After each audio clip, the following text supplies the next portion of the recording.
ওঠো বিলাল মিনারাতে সময় বয়ে যায় আজান দাও গো মধুর সুরে শুনবার মনে চায় ওঠো বিলাল মিনারাতে সময় বয়ে যায় আজান দাও গো মধুর সুরে শুনবার মনে চায় আজান দাও গো মধুর সুরে শুনবার মনে চায় বেলাল বলে আজান দিলি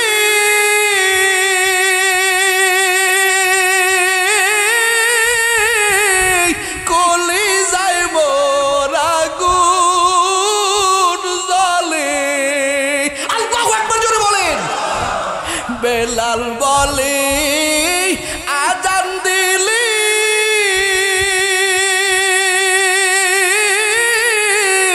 কলি যাইব আগুন জলে কে শুনিবি আমার আযান কে শুনিবি আমার আযান নবী নাই যে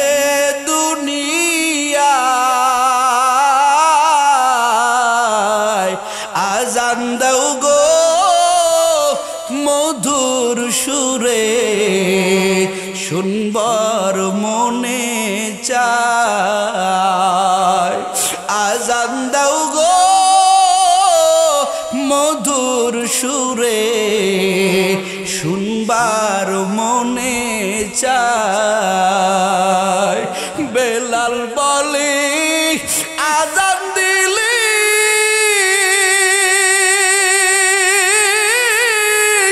যাব আমি প্রাণে মরে সবাই করো দুয়া মরে আখেরি বেলায় আজান দাও গো মধুর সুরে শুনবার মনে চায় আজান দাও গো মধুর সুরে শুনবার মনে চায় सूरत में इंसान है सूरत में इंसान है मगर इंसान नहीं है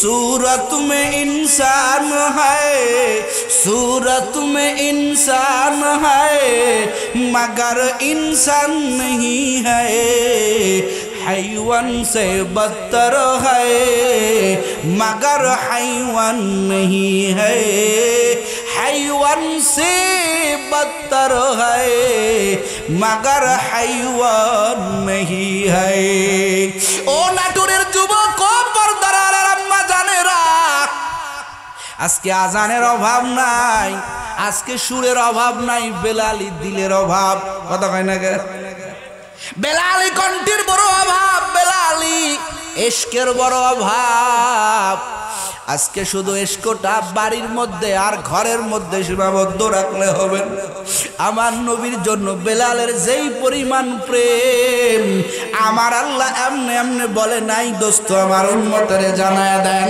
ও সাহাবায়ে কেরাম শুনে নাও বেলালের নিয়ে সমালোচনা করবা না বেলাল আমার আল্লাহর কাছে বড় দামি বেলাল হৃদয় নবীর প্রেমে প্রেমান্বিত হয়েছেন, নবীর প্রেমে পাগল হয়েছেন।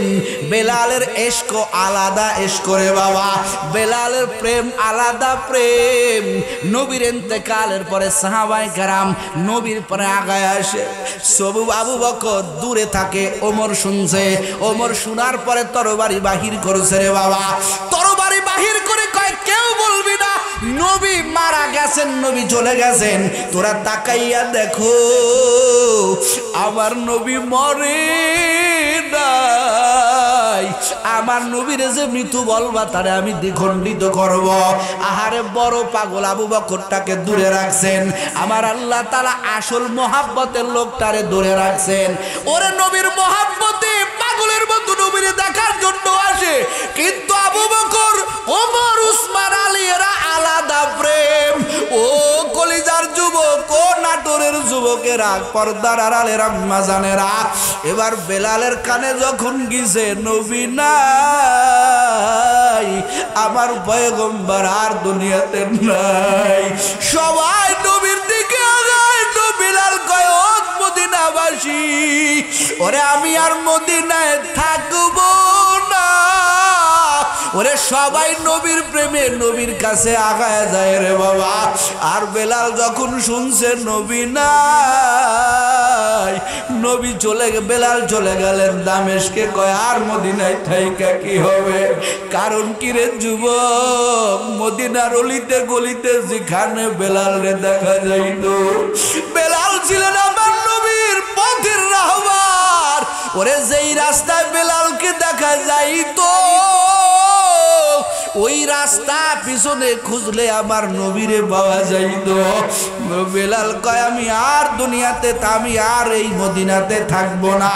বেলাল দামেশকে চলে গেলেন। বহুদিন পর হাসান হুসাইন ওমরকে ডাক দিয়া বলেন, ও চাচা যান, ও চাচা যান, কতদিন বেলালের কানে, বেলালের মুখের আওয়াজ শুনি না। বেলাল রে ডাক দেন, বেলাল রে ডাক দেন, বেলালকে একটু দামেশকে থেকে আনেন।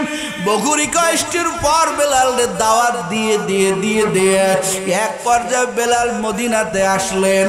এবার বেলালের আসার পরে ওমর ডাক দেয়া বলে, বেলাল ভাই তুমি একটু মসজিদে নববীতে আযান দাও।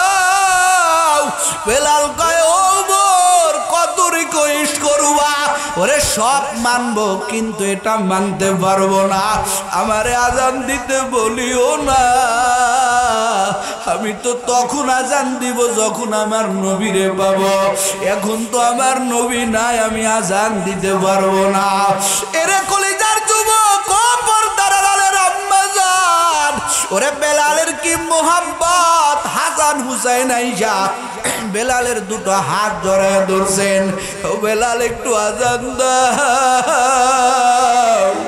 আরে হাসান হুসাইনের চেহারার মধ্যে আমার নবীর চেহারার প্রতিচ্ছবি দেখা যায়। একটু জোরে বলেন বাবা আল্লাহু আকবার। এরা কলিজার যুবক বেলাল তাকাইয়া দেখেন নবীর চেহারার মতো চেহারা। ওরে ডাক দিয়া কয় আপনি আজান দেন। বেলাল আর রাকাত ফেরাইতে পারলেন না, বেলাল আজান দিতে শুরু করলেন। আল্লাহু আকবারের আওয়াজ দিয়েছে। মদিনার অলিতে গলিতে সমস্ত শিশুরা মায়ের কাছে তার বলা শুরু করে, ও আম্মা জান শুনছেন? মসজিদে নববীর ভিতরে আজানের ধ্বনি। ওরে এই আজান তো বেলালের আজান। ও আম্মা জান যেহেতু বেলাল আজান দিয়েছেন, মনে হয় মদিনার নবী আবার হাজির। বাচ্চারা দৌড় দেয়, মহিলারা দৌড় দেয়, মসজিদের নববীতে বেলালের আজান। ওরে বেলাল কষ্ট করে করে আল্লাহু আকবার বলে, আশহাদু আল্লা ইলাহা ইল্লাল্লাহ কষ্ট করে বলে।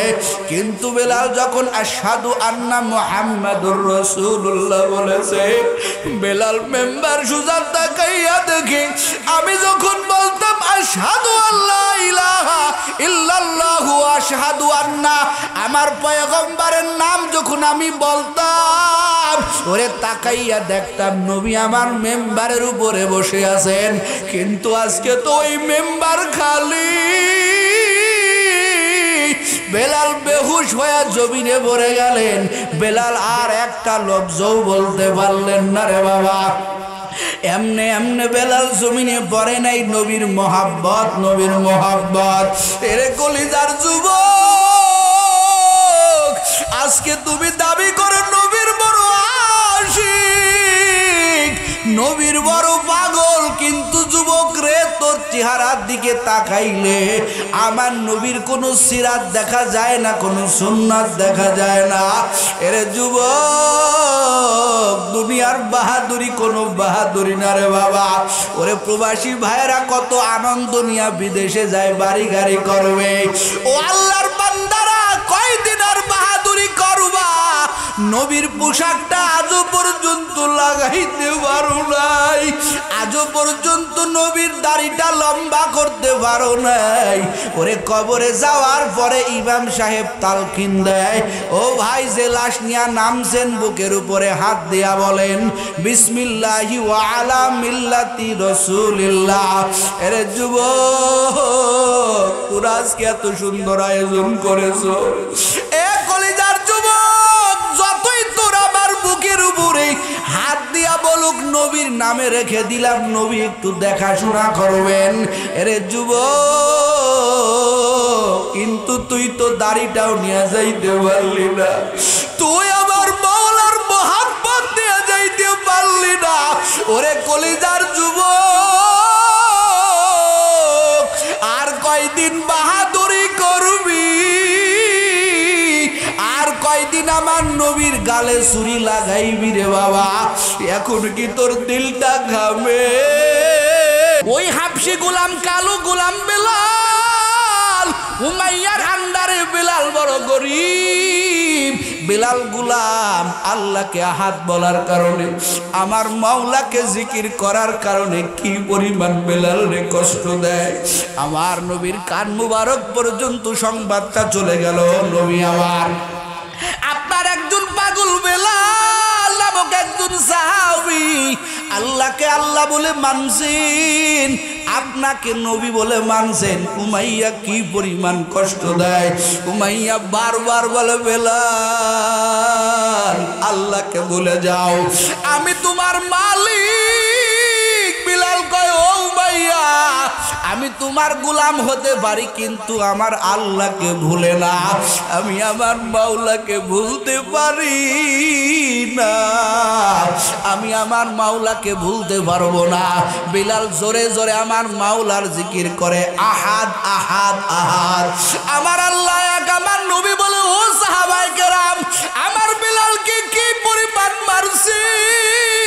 বেলাল রে মারতে মারতে রে যুবক, আজকে জবান দিয়া মাওলার নামটা তোমার বাহির হয় না। আজকে তুমি জবান নারায়ণ নারায়ণ কত মানুষের ডাক দাও, এই জবান নারায়ণ নারায়ণ তুমি আমার মাওলারে ডাকতে পারো না। এই জবানের মালিক তো আমার আল্লাহ। এরে কলিজার যুবক, বেলাল রে যত আঘাত করে বেলাল তারপরেও বলে আহাদ আহাদ আহাদ। বেলাল রে উত্তপ্ত বালির উপরে চিৎ করে শুয়াইয়ার যুবক। এরে যুবক, তুমি আজকে আল্লাহ বলবা, 5 বেলার নামাজ পড়বা, কেউ তোমারে বাধা দিবে না।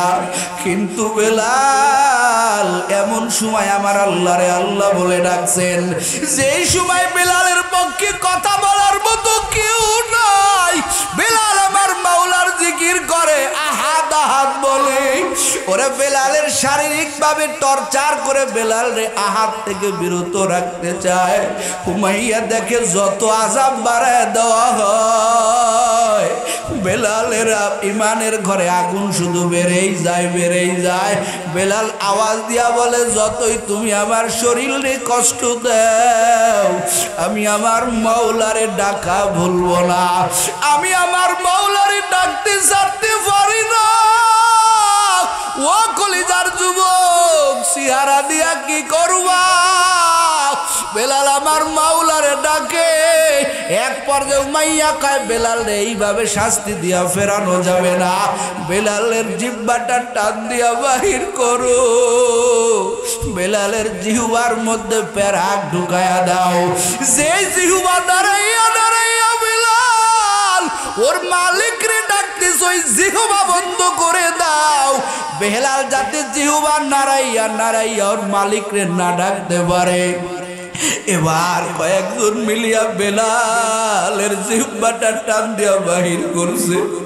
আবু বকর পথ দিয়া যাইতেছিল, বেলালের কষ্ট সহ্য করতে পারে না রে যুবক। এরে গুরু দুশ্মনের যুবক ও পর্দার আড়ালের আম্মা জান, আপনি আজকে কোরআন তেলাওয়াত করতে পারেন না, আজকে আপনি মাওলারে ডাকতে পারেন না, আপনার ডাকতে বড় কষ্ট হয়। আপনি আজকে 5 বেলার নামাজ পড়বেন, আপনার বড় কষ্ট। কিন্তু রে যুবক, এমন একটা দিন ছিল আল্লাহ বলে ডাকলে গর্দান উড়াইয়া দিত, আল্লাহ বলে ডাকলে তার জবান বন্ধ করে দিত, গৃহবন্দী হওয়া লাগতো। কিন্তু বেলাল এত কষ্টের পরে ও কলেজার যুবক বেলাল মাওলারে বাদ ডাকতে বাদ দেয় নাই।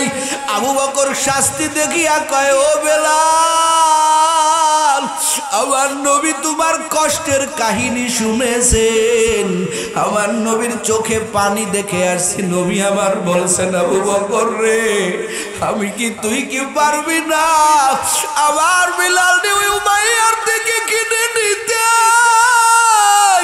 আমার পক্ষ থেকে আমি আমার বেলাল রে আজাদ করে দিব। এরে আবু বকর যা, আমার মুখে যদি হাসি দেখতে চাও আমার বেলালকে তুমি উমাইয়ার থেকে আজাদ করে নিয়ে আসো, ক্রয় করে নিয়ে আসো।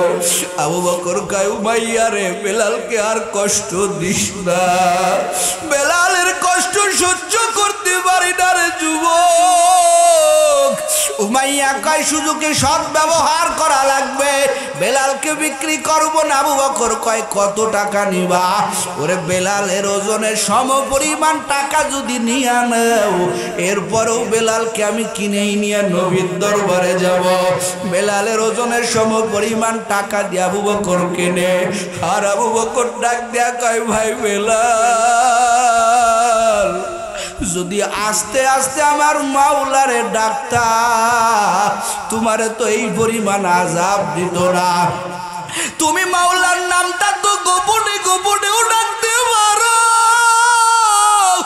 ও বেলাল ভাই, তোমার জিহ্বা দিয়া দর দর করে রক্ত পড়তেছে। ওরে তুমি মাওলার নামটা তো গোপনে গোপনেও ডাকতে পারো, কেন এমন জোরে জোরে ডাকলা? আর তোমার এই পরিমাণ আযাব দেয়। এবার বেলাল ডাক দেয়া কয় আবু বকর, ওরে আযাবের মধ্যে থাকিয়া মাওলারে ডাকা যে কত আনন্দ। এরে ভাই আবু বকর, আমি তোমারে বুঝাইতে পারবো না, আমি তোমারে বুঝাইতে পারবো না রে ভাই আবু বকর। এবারে আবু বকর কয় বেলাল রে, তোমার এই প্যারাকটা আমি জিহ্বা থেকে বাহির করে দেই, তুমি তো কথাই বলতে পারো না।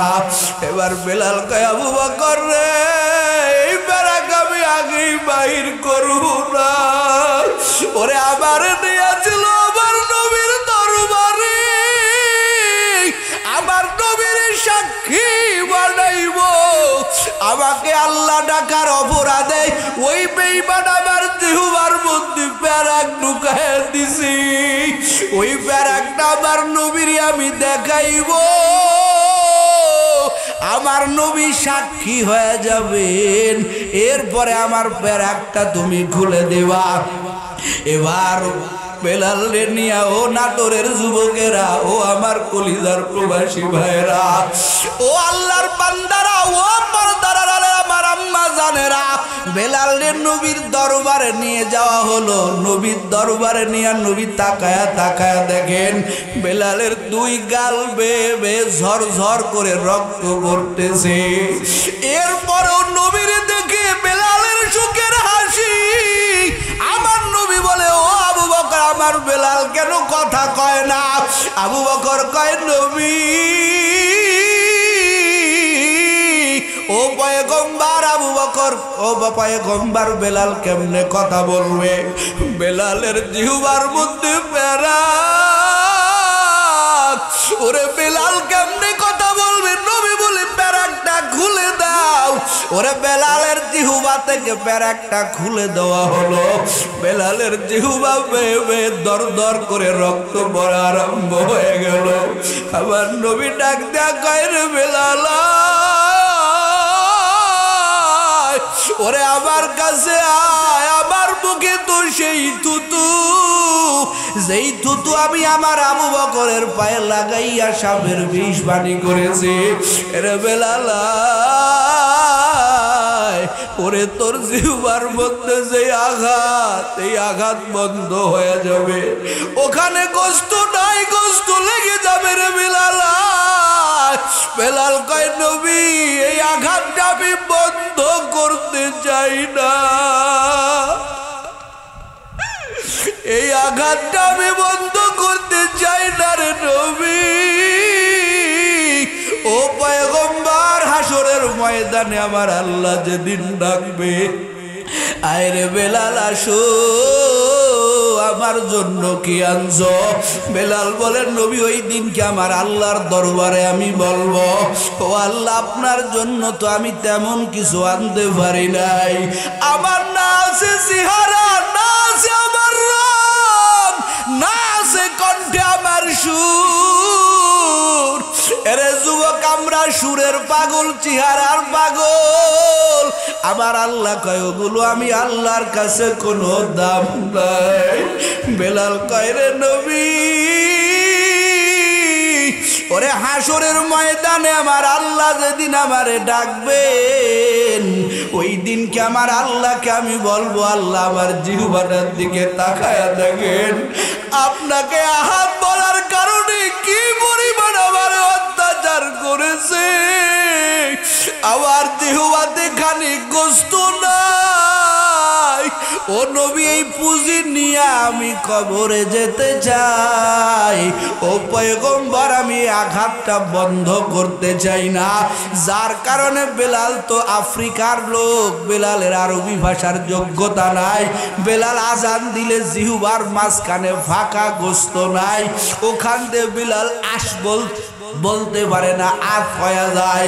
বেলাল বলতে পারে না। আমার আল্লাহ কয় ও দুনিয়ার মুয়াজ্জিনেরা, আমার বেলালের কোনো মাখরাজের আওয়াজ হবে না। ওরে দুনিয়াতে তোরা সবাই বলবি আশহাদু আল্লা ইলাহা ইল্লাল্লাহ, আর আমার বেলাল যদিও তার ভিতরে মহব্বত জমা, আমার বেলাল যখন বলবে আশহাদু আল্লা ইলাহা ইল্লাল্লাহ, ওই ডাকটা আমি আল্লাহর কাছে বড় প্রিয়। আমার নবী কয় রে সাহাবায়ে কিরাম কারে নিয়ে সমালোচনা করো? আমার বেলাল মসজিদে নববীতে আজান না দিলে, আমার বেলালের আজানের ধ্বনি না হইলে মসজিদে নববীতে সুবহে সাদেক হয় নাই। জোরে কোন বাবা আল্লাহু আকবার। ওঠো বেলাল মিনারাতে, সময় বয়ে যায়,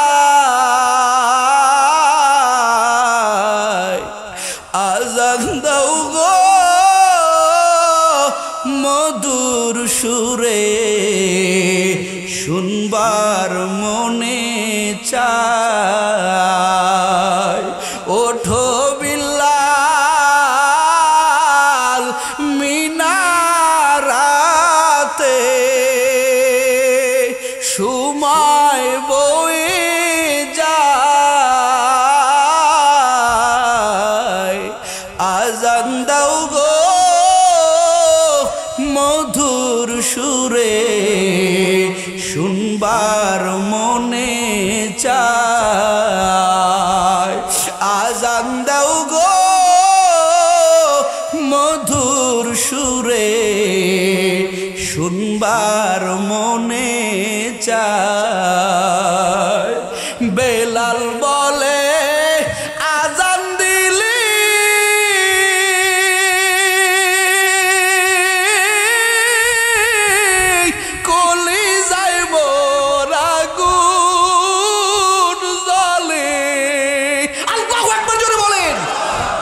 বেলাল বলে আজান দিলি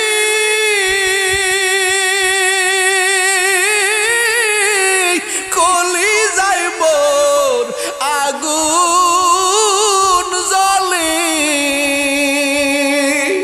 কে শুনিবে আমার আযান কে শুনিবে আমার আযান নবী নাই যে দুনিয়ায় আযান দাও গো মধুর সুরে শুনবার মনে চায় আযান দাও গো মধুর সুরে শুনবার মনে চায় বেলাল বলে আযান দিলি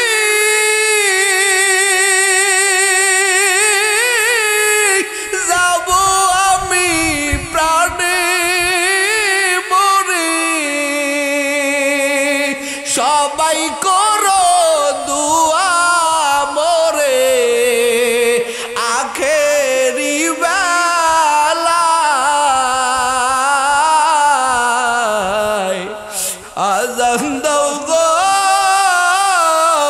মধুর সুরে শুনবার মনে চায় আযান দাও গো মধুর সুরে শুনবার মনে চায় सूरत में इंसान है सूरत में इंसान है मगर इंसान नहीं है सूरत में इंसान है सूरत में इंसान है मगर इंसान नहीं है हैवान से बदतर है मगर हैवान नहीं है हैवान से बदतर है मगर हैवान नहीं है ओ नाटुरेर যুবক ও পর্দার আড়ার আম্মা জানেরা আজকে আজানের অভাব নাই আজকে সুরের অভাব নাই বেলালি দিলের অভাব কথা কয় না কে বেলালি কণ্ঠের বড় অভাব বেলালি ইশকের বড় অভাব আজকে শুধু ইশকটা বাড়ির মধ্যে আর ঘরের মধ্যে সীমাবদ্ধ রাখলে হবে না আমার নবীর জন্য বেলালের যেই পরিমাণ প্রেম আমার আল্লাহ এমনি এমনি বলে নাই দোস্ত আমার উম্মতের জানায় দেন ও সাহাবায়ে কেরাম শুনে নাও বেলালের নিয়ে সমালোচনা করবা না বেলাল আমার আল্লাহর কাছে বড় দামি বেলাল হৃদয় দিয়া নবীর প্রেমে প্রেমান্বিত হয়েছেন নবীর প্রেমে পাগল হয়েছেন বেলালের ইশক আলাদা ইশক রে বাবা বেলালের প্রেম আলাদা প্রেম নবীর ইন্তেকালের পরে সাহাবায়ে কেরাম নবীর পরে আগায় আসে সবু আবু বকর দূরে থাকে ওমর শুনছে ওমর শোনার পরে তরবারি বাহির করেছে রে বাবা তরবারি বাহির করে কয় কেউ বলবি না নবী মারা গেছেন নবী চলে গেছেন তোরা তাকাইয়া দেখো আমার নবী মরে নাই আমার নবীর যে মৃত্যু বলবা তারে আমি দ্বিখণ্ডিত করব আহারে বড় পাগল আবু বকরটাকে দূরে রাখছেন আমার আল্লাহ তাআলা আসল মোহাব্বতের লোকটারে দূরে রাখছেন ওরে নবীর মোহাব্বতে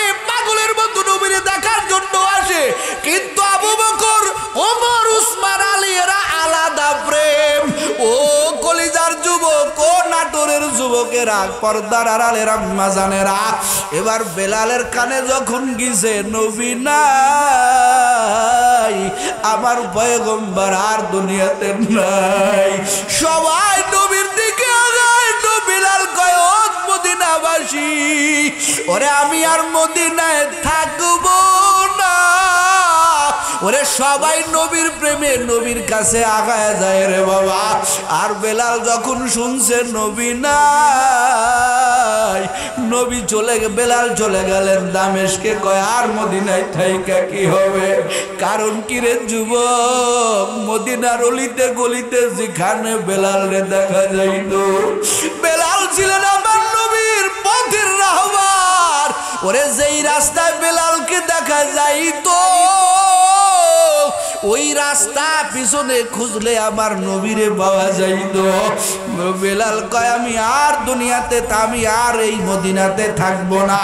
বেলাল দামেস্কে চলে গেলেন।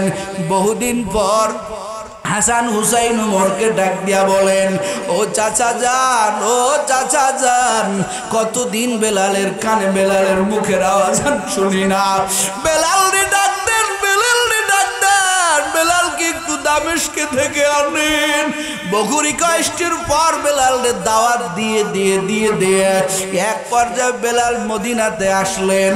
এবার বেলালের আসার পরে ওমর ডাক দিয়া বলে, বেলাল ভাই তুমি একটু মসজিদে নববীতে আযান দাও। বেলাল কয়, ওমর কত রিকোয়েস্ট করবা? ওরে সব মানবো কিন্তু এটা মানতে পারবো না, আমারে আযান দিতে বলিও না। আমি তো তখন আযান দিব যখন আমার নবীরে পাবো, এখন তো আমার নবী নাই, আমি আযান দিতে পারবো না। এরে কলিজার যুবক, ও পর্দার আড়ালের আম্মা জান, ওরে বেলালের কি মোহাব্বত। হাসান হুসাইন আইসা বেলালের দুটো হাত জড়ায় ধরছেন, ও বেলাল একটু আযান দাও। আরে হাসান হুসাইনের চেহারার মধ্যে আমার নবীর চেহারার প্রতিচ্ছবি দেখা যায়। একটু জোরে বলেন বাবা আল্লাহু আকবার। এরা কলিজার যুবক বেলাল তাকাইয়া দেখেন নবীর চেহারার মতো চেহারা। ওরে ডাক দিয়া কয়, আপনি আযান দেন। বেলাল আর রাকাত ফেরাইতে পারলেন না। বেলাল আযান দিতে শুরু করলেন। আল্লাহু আকবারের আওয়াজ দিয়েছে। মদিনার অলিতে গলিতে সমস্ত শিশুরা মায়ের কাছে তার বলা শুরু করে, ও আম্মা জান শুনছেন? মসজিদে নববীর ভিতরে আযানের ধ্বনি। ওরে এই আযান তো বেলালের আযান। ও আম্মা জান যেহেতু বেলাল আযান দিয়েছেন, মনে হয় মদিনার নবী আবার হাজির। বাচ্চারা দৌড় দেয়, মহিলারা দৌড় দেয়, মসজিদের নববীতে বেলালের আযান।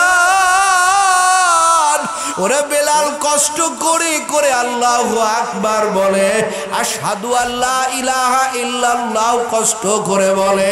কিন্তু বেলাল যখন আশহাদু আন্না মুহাম্মাদুর রাসূলুল্লাহ বলেছে, বেলাল মেম্বার সুজা তাকাইয়া দেখে আমি যখন বলতাম আশহাদু আল্লা ইলাহা ইল্লাল্লাহু আশহাদু আন্না, আমার পয়গম্বরের নাম যখন আমি বলতাম, ওরে তাকাইয়া দেখতাম নবী আমার মেম্বারের উপরে বসে আছেন।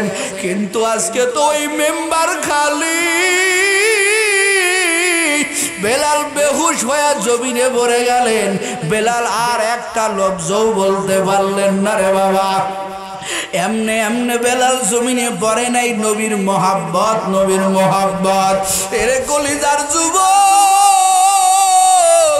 আজকে তুমি দাবি করো নবীর বড় আশিক, নবীর বড় পাগল, কিন্তু যুবক রে তোর চেহারার দিকে তাকাইলে আমার নবীর কোনো সিরাত দেখা যায় না, কোনো সুন্নাত দেখা যায় না। এরে যুবক, দুনিয়ার বাহাদুরি কোনো বাহাদুরি না রে বাবা। ওরে প্রবাসী ভাইরা কত আনন্দ নিয়া বিদেশে যায়, বাড়ি গাড়ি করবে। ও আল্লাহর বান্দারা, কয়দিন আর বাহাদুরি করবা? নবীর পোশাকটা আজও পর্যন্ত লাগাইতে পারো নাই, আজও পর্যন্ত নবীর দাড়িটা লম্বা করতে পারো নাই। ওরে কবরে যাওয়ার পরে ইমাম সাহেব তালকিন দেয়, ও ভাই যে লাশ নিয়া নামছেন বুকের উপরে হাত দিয়া বলেন বিসমিল্লাহি ওয়া আলা মিল্লাতি রাসূলিল্লাহ। এরে যুবক, তোরা আজকে এত সুন্দর আয়োজন করেছো।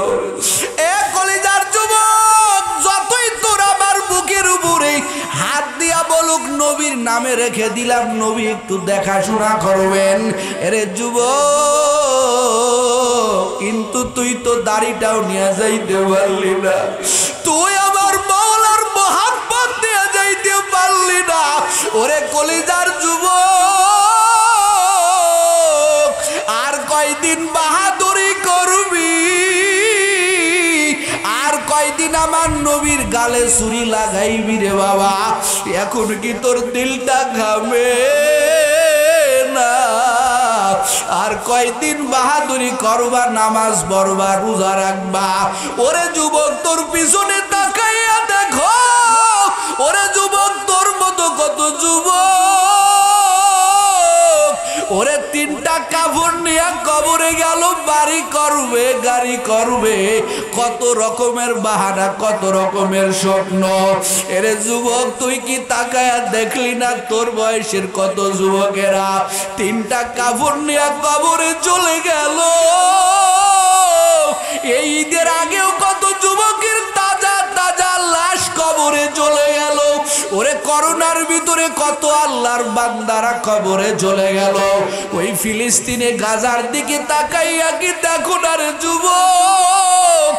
কোটিপতিওয়ালারা আজকে রাস্তায় রাস্তায় নামে নামে বলে, আমারে সদকা দাও, আমি বড় অসহায়, আমার টাকা নাই, পয়সা নাই। ও আল্লাহর বান্দারা, ও কলেজার যুবক, ওরে আল্লাহর কাছে চেহারার দাম নাই, ওরে আল্লাহর কাছে মর্যাদা, আল্লাহর কাছে বংশের বাহাদুরি নাই, আল্লাহর কাছে কোনো কিছুর দাম নাই। আল্লাহ কয়, ইন্না আকরামাকুম ইনদাল্লাহি আতকাকুম। ওরে যুবক, আমার মাওলারে ভয় করিয়া চলো। তোর বয়সী কত যুবক, তোর বয়সী কত ভাইয়েরা দাড়িটা লম্বা করে, উলামায়ে কেরামের বয়ান শুনে দাড়িটা লম্বা করে, 5 বেলার নামাজ পড়ে, আছে আছে না নাই? কথা কার আছে না নাই? নারায়ে তাকবীর, নারায়ে তাকবীর। প্রধান বক্তার আগমন, প্রধান বক্তার আগমন, নারায়ে তাকবীর। কারা কারা তওবা করবেন আজকের থেকে, আর দাড়ি কাটবেন না, নামাজ ছাড়বেন না? কারা কারা আছেন দুটো হাত আল্লাহকে দেখায়া দেন। নারায়ে তাকবীর। আল্লাহ তওবার নিয়তে আমরা হাত উঠাইছি। আল্লাহ, আমি বড় গুনাহগার, আল্লাহ আপনি আমাদের প্রত্যেকেরই তাকওয়াবান হওয়ার তৌফিক দেন, বলেন আমিন। আল্লাহ আমাদের সবাইকে মুত্তাকি হওয়ার তৌফিক দান করুন, বলেন আমিন। আপনাদের কাঙ্ক্ষিত মেহমান আব্দুল্লাহ মাওলানা, হযরত মাওলানা আব্দুল্লাহ আল আমিন হাফিজাহুল্লাহ, ঢাকা। হুজুর চলে আসছেন, অত্যন্ত বড় দিলের মানুষ। হুজুরের সাথে আমার প্রথম সাক্ষাৎ। হুজুর অত্যন্ত বড় দিলের মানুষ, ভালো মানুষ। আজকে দেখেন উলামায়ে কেরাম এক ব্যানারে আস্তে আস্তে আসতেছে, কথা বলেন ঠিক কিনা? বাংলার জমিনে আমরা আস্তে আস্তে দেখাইতে চাই, আমাদের মাসলাক আলাদা হতে পারে, আমাদের পীর আলাদা হতে পারে, আমাদের দল আলাদা হতে পারে, কিন্তু জাতিকে সংস্কার করতে গিয়া